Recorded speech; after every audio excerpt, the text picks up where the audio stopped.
everyone, welcome back. Oh my goodness, that song, those words. Think about that. Even if I stand alone, I'll stand for you. Do we say that each day? That song just really spoke to me, and it gave me a refreshed call to action. Thank you so much. How beautiful. Well, I know someone who has stood alone a lot of times, and he's with me now. He's a champion, really, to so many people around the world. He's former Navy SEAL. He's a sniper. He's done so much in the military. I'll let him tell you about, because I really don't even understand the complexities of everything that he has done. But he is a friend and a warrior.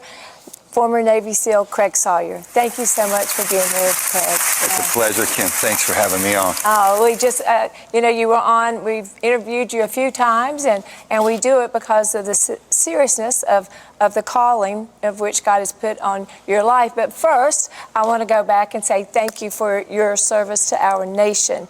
Wow. Tell us, former Navy SEAL, sniper. I started off in the Marines, and then I went to the SEAL teams and ended up at the highest level of counter-terrorist operations as a sniper, and loved it. I worked with so many incredible warriors and heroes for our country. It was a true privilege. I mean, just phenomenal guys. Yeah. And so it was an amazing journey. It was so much fun hearing when you came to be on the Coffee with Kim show.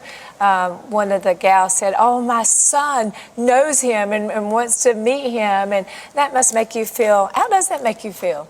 It makes me feel nice. I just think of so many of my brothers, my teammates, who will never be seen and heard from, who have done things that would just bring you to tears if you know how much they give. Yeah. For our nation. Their hearts, they love our peace and our freedom and the liberty that we have here. Mm-hmm. And it's sad to see some people kind of take it for granted. They don't realize what it takes to provide this incubator, if you will, this sanctuary of freedom that we have. It is expensive, and I'm privileged to know some of the men who earned that.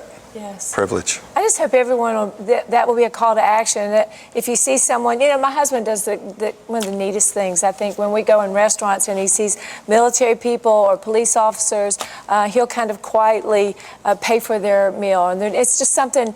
It's small, but they so appreciate it. And, we have to find our own way to say thank you to people like you and our police officers, those who are out there battling for us and keeping us safe. We do take it for granted. I know that, but we can change that and start speaking and saying thank you. So I just wanted to acknowledge that before we even get started on how God has now called you, because many times I've said, you're retired now. You could be enjoying that retirement, but God really called you to something very unique and special. Can you tell us about that? Yes, ma'am. Well, I thought I had given a lot for my nation, and then I realized when a friend of mine from the intelligence community started revealing the nature of child trafficking in our hometown just north of Houston, Texas, and he was saying, "Craig, this has become the epicenter, the hottest activity of child sex trafficking in our country." And I said, "Well, what are we talking about? What does that look like?"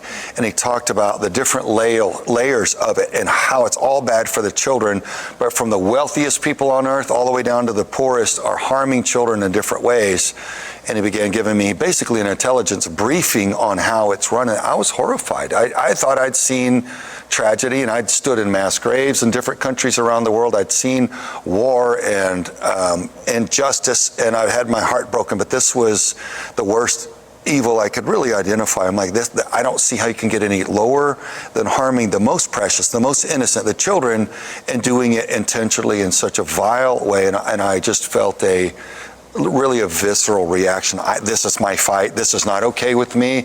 I'm not going to any other country anymore to defend against a might-be enemy when we have predators hunting our children right here at home at industrial scale. That's my fight. I'm in. I have to fight this. And so I began praying, "Father, use me. How can I go and disrupt this horrible harm?"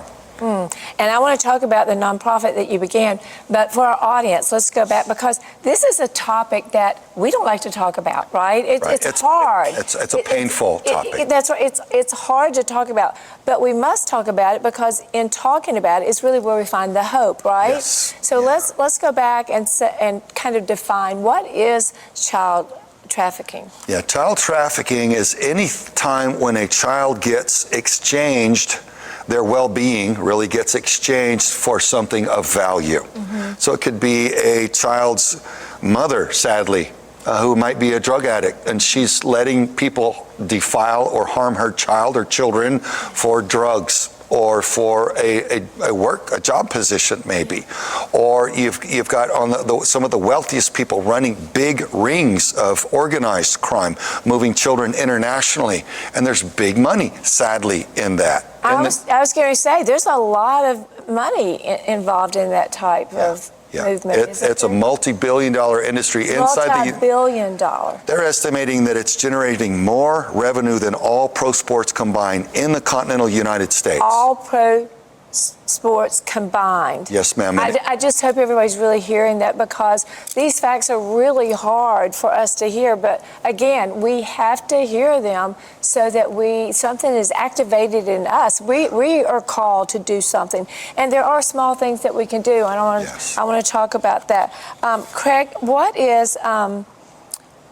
I hear a term a lot that I'm familiar with, but maybe other people aren't. Grooming. So how does the child trafficking start to take place? How do they gather our children? How does that happen right while our eyes are open? Yes, ma'am. It could be any of a number of ways that the child is groomed, but grooming is essentially a full-grown predatory adult overcoming a child's natural resistance to being sexualized. Through kindness, right? Isn't it through kindness? It starts in kindness, yes, ma'am, and then it turns. Eventually, it turns. They like befriend them.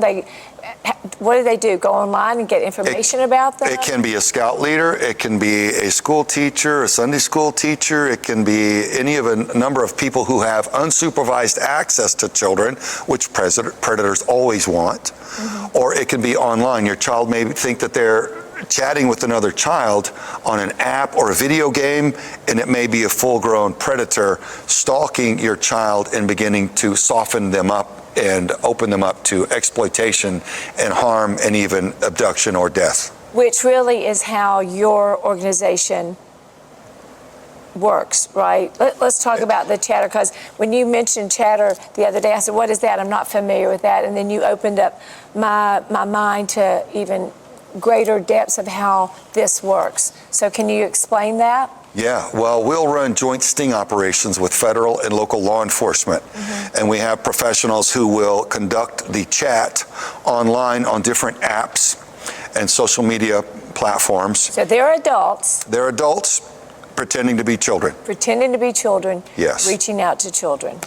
And they're benign apps and pages. They're not sexually explicit or provocative in any way, but the predators will come and stalk them and befriend them and begin chatting with them, talking with them, and pretty soon the chat turns sexual and then often abusive, and then many times the predators will come to try to have sex with the child or abduct the child to murder them or to sell them or traffic them in other ways. So that's the nature of the chat, is the person who's talking to the predator remotely. About how long does that take? How long does that, is there an average time, or does it? It's been as little as an hour, and sometimes it's taken a couple of years. We have repeat predators that show up in our operations, and we don't get them one time, but they pop up again, and so we've got federal law enforcement tracking them and our investigators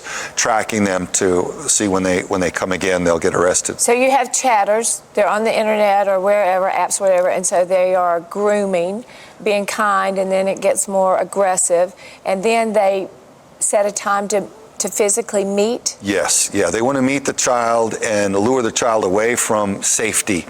So if they think the child is with their family or caretakers, they want to get the child away from them. Let's go take a ride, meet me at another place, meet me at a nearby park, something like that. Or if they think the child is home alone and they're not in danger of anybody intervening, maybe they'll come expecting to harm the child at the house. Right. Or whatever location the child is at. And that's where you come into play, right? What do you do at that time? I don't want to reveal it too much. Oh. You can watch Contraland, our documentary, and see some of the ways we have done it, but Okay. there are many ways that we do it. But the bottom line is the predator comes to harm the child, but instead he goes to prison. Yeah. Yes, I can hear everybody out there applauding. Yes, that is so. Well, Craig, tell us, what can we do as parents to start intersecting this? I will tell you one thing that I think is important is being more present with our children. Yes. One of the things that I see all the time, and I can really say all the time, when I'm traveling, I travel a lot, I go into restaurants, or my husband and I go in to eat somewhere, I'm in the airport, and I'm seeing a table of a family, and the mom and the dad are on the phone, and sometimes the kids are on the phone, and the kids are going, Mom, even teenagers sometimes, and they're going, shh, shh, shh, shh. And so what happens is, I know statistically, is that child begins to feel unseen and unimportant and invisible. And so that's a setup, right? Yes, ma'am. That's a lost opportunity by the parents. Yes. To be prevalent in that child's life and assure them that they matter, because that child's going to wander elsewhere seeking that validation. Yes. And one of our board members, Bob Hamer, a hero of mine from the FBI, went inside of NAMBLA, the Man-Boy Love Association. It's a pedophile group who lobbies very powerfully in D.C. for rights to have access to children, to sexualize them and harm them. So he penetrated that organization undercover and got 8 convictions on their senior people. And he says he's never seen them come for a family or for a child with a strong father presence in the home.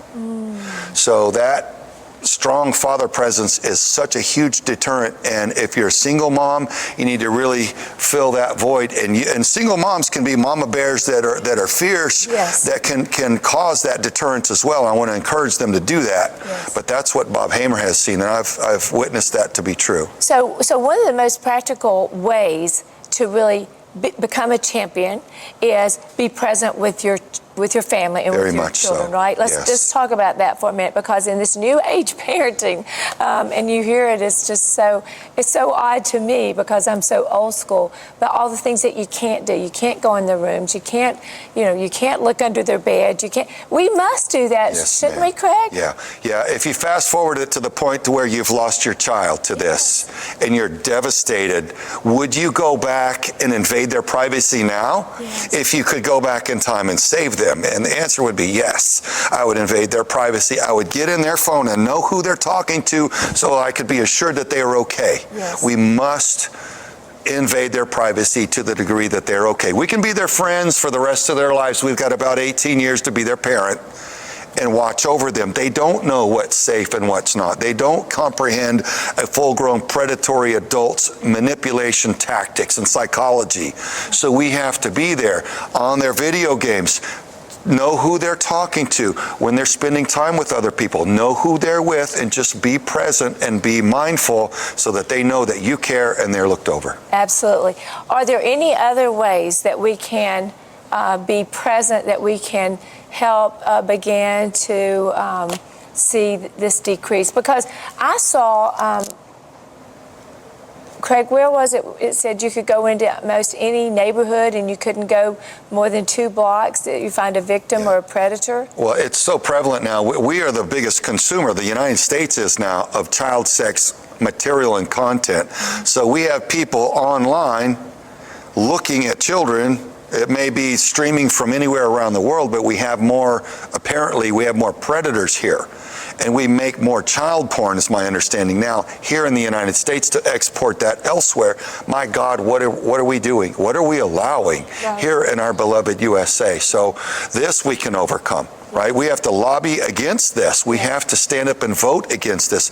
We have to restructure our educational system so our children are taught how not to be easy victims instead of how to submit to a predator and be easy victims. Yes. So we've got to reverse some of what's going on right now. And we need Jesus. Oh man, we do. Right. It sounds so simple, but that comes with a wealth of knowledge and truth. Get them back in church. Get them back in Sunday school. Get to reading the family Bible every day. day so that there was building trust between the parent and a relationship, so that it's not just what you can't do, but this is what you can do based on, show them the adventure of being a believer. Yes, we have to be as present in our child's life as we can. Don't let the phone or the TV or the laptop try to be your babysitter and your parent for the child. It's not working. Absolutely. Okay, I want to share the hope with our audience. If just one predator is captured, just one predator, what does that mean to how many kids? What does that mean? According to the National Center of Missing and Exploited Children, each child predator harms an average of 70 children in their lifetime if not caught. So every one that we put away represents an average of 70 children who can be spared. 70 children can be spared by every one that is locked away. Yes, and our daughter was abducted and violated and traumatized, and she fights back with us, serving in our operations, helping put predators away, and that inspires all who see her. So we're grateful for that, and we're proud of her. Absolutely you are. Well, that is literally taking Genesis 50:20, that which was meant to harm you, yes, to turn to the hope, let God heal. So for the saving of many, that scripture says, for the saving of many. Well, is there anything else that you want to leave with? What a final word of hope, Craig? We just so appreciate everything that you're doing, the service, the military service, you're calling now to save our children. How can we help you? Well, we live in a constitutional republic where we, the citizens, hold the power if only we will exercise it. And as followers of Christ, we are children of the Most High God, and there is nothing that He doesn't own, nothing that He cannot control. He works through us. So as long as we're obedient, there's nothing we can't accomplish when we're in our Father's will. Oh, nothing we can't accomplish. I love that. The scripture says we are already more than conquerors. We just have to go to battle. Craig Sawyer, thank you so much for being with us.